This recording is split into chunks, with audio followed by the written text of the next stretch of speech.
ልዕሊ 8 እዝታት ናይ ኣጋር ሰራዊትና ኢትዮጵያ ንትግራይ ከቢቦም ኣለዉ። ሰላም ተኸታተልቲ ኣሰር ሚድያ ንሎሚ 24 ሓምለ ዝሓዝናዮም ሓፀርቲ ሓበሬታ ናባኹም ከነብል ፈለማ ቀንዲ ነጥብታት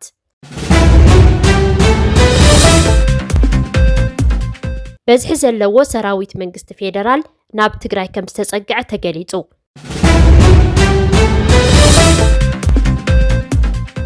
መንገዲ ኣየር ኢትዮጵያ ካብ ጽባሕ ጀሚሩ ካብ ጎንደር ናብ ሕሞራ ስሩዕ በረራ ክጅምር ምዃኑ ኣፍሊጡ።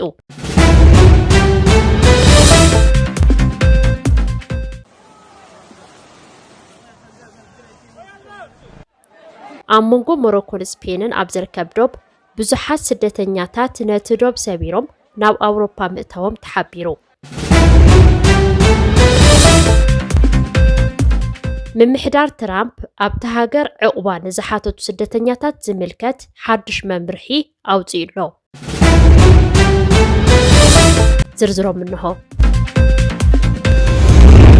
ብዝሒ ዘለዎ ሰራዊት ኢትዮጵያ ናብ ትግራይ ከም ዝተጸግዐ ሓላፊት ቤት ጽሕፈት ውድብ ሕወሓት ወይዘሮ ፈትለወርቅ ገብረ እግዚአብሔር ገሊጻ።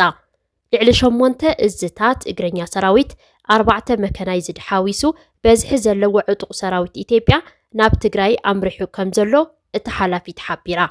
ሕጂ እውን መሊኡ ከጥፈአና ብዘይካ ነዚ ህዝቢ እዚ ምጥፋእ ካልእ ኣማራፂ የብለይን ኢሉ ተበጊሱሎ ብምባል ንመንግስቲ ኢትዮጵያ ዝኸሰሰት ወይዘሮ ፈትለወርቅ እንደገና ኸቢቡና ኣሎ ብምባል ከም ህዝቢ ክንጠፍእ ስለለይብልና ክንምክት ኢና ክትብል ተዛሪባ። ከም በርክኸና ትገዝአና ካብዚ ዝኸፍአ ድማ ከም ህዝቢ ከም ብሄር ከጥፈአና ኩሉ ምድላዋት ወዲኡ ከቢቡና። ልዕሊ 8 እዝታት ናይ ኣጋር ሰራዊትና ኢትዮጵያ ንትግራይ ከቢቦም ኣለዉ። 4 ክፍለ ሰራዊታት መካናይዝድ ሓይሊ ዝበሃል ንትግራይ ከቢቡ ኣሎ። ሕዚ ድማ ተወሰኽቲ ዓቕምታት ናይ ፍሉይ ሓይልታት ኣጸጊዑሎ። ብሓፈሽኡ ነዚ ህዝቢ እዚ ከጥፍእ እየ ጥራሕ ዝበለ ብዘይካ ነዚ ህዝቢ እዚ ምጥፋእ ካሊእ ኣማራፂ የብለይን ዝበለ ሓይሊ ስለ ዝኾነ ገጢሙና ዘሎ ንሕና እንታይ ክንገብር ኣለና? ከም ህዝቢ ክንጠፍእ ክንፈቅድ መፂኡ ክሳዕ ዘጥፈአና ዝቐትለና ክንጽበ ከም ብሄር ነሽሓት ዓመታት ውልድ ወለዶ ህዝቢ ትግራይ ከም ህዝቢ ወርቃዊ ዝኾነ ታሪክ እናፈጸመ ጸንሐ መንነቱን ክብሩን ሓልዩ ጸንሐ ህዝቢ ኣብ ዝወለዶ እዚ በፂሑ ክበርስ ክጠፍእ ኣይኾንን።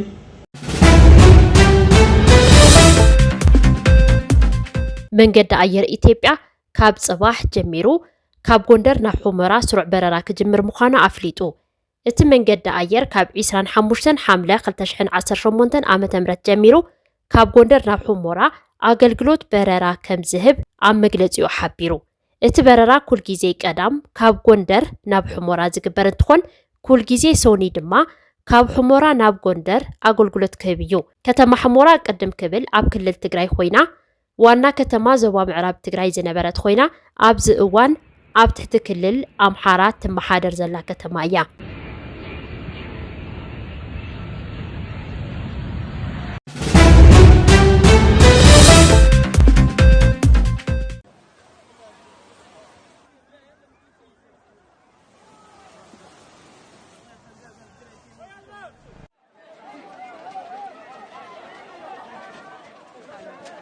ኣብ መንጎ ሞሮኮን ስፔንን ኣብ ዝርከብ ዶብ ብዙሓት ስደተኛታት ነቲ ዶብ ሰቢሮም ናብ ኣውሮፓ ምእተዎም ተሓቢሩ። በቲ ዝተፈጠረ ፍጻመ ህይወት 18 ሰባት ሓሊፉ እዩ።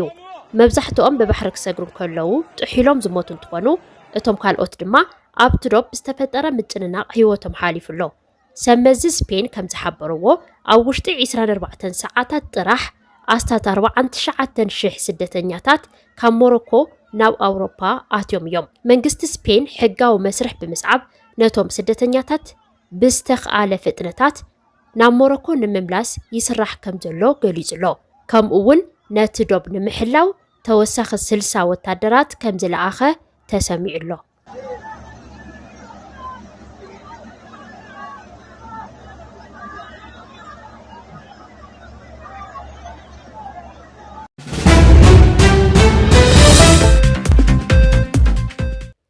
ኣብ ኣሜሪካ ሕቶ ዕቑባ ዘቕርቡ ሰባት ብዘይ ቃለ መጠይቕ ናብ ቤት ፍርዲ ዝለኣኹሉ መምርሒ ጸዲቑ ምምሕዳር ትራምፕ ኣብታ ሃገር ዕቑባ ንዝሓቱ ስደተኛታት ዝምልከት ሓድሽ መምርሒ ኣውፂኡሎ ብምኽንያት እዚ ድማ ጉዳይ ብዙሓት ዕቑባ ሓተት ብዝግባእ ከይተረኣየ ብቐጥታ ክስገጉ ዝኽእሉሉ ኩነታት ተፈጢሩሎ እቲ ሓድሽ ኣሰራርሓ ልዕሊ 1.4 ሚልዮን ዝተኣከበ ሕቶታት ዕቑባ ንምቅላል ዝዓለመ እዩ ተባሂሉ ቅድሚ ሕጂ ዝነበረ ኣሰራርሓ ኣመልከቲ መጀመርያ ጉዳዮም ንኢሚግሬሽን ኣቕሪቦም ሕቶኦም ተቐባልነት እንተዘይረኺቡ ጥራሕ ናብ ቤት ፍርዲ ክኸዱ ይግበር ነይሩ በቲ ሓድሽ መምርሒ መሰረት ብዙሓት ኣመልከቲ ዕቑባ ምስ ኢሚግሬሽን ዝግበር ፈላማይ ደረጃ ቃለ መጠይቕ ከይገበሩ ጉዳዮም ብቐጥታ ናብ ቤት ፍርዲ ክምራሕ ይኽእል እዩ ብኻልእ ወገን መንግስቲ ኣሜሪካ ካብቲ ሃገር ካብ ዝመሃሩ ተምሃሮ ወፃኢ ሃገር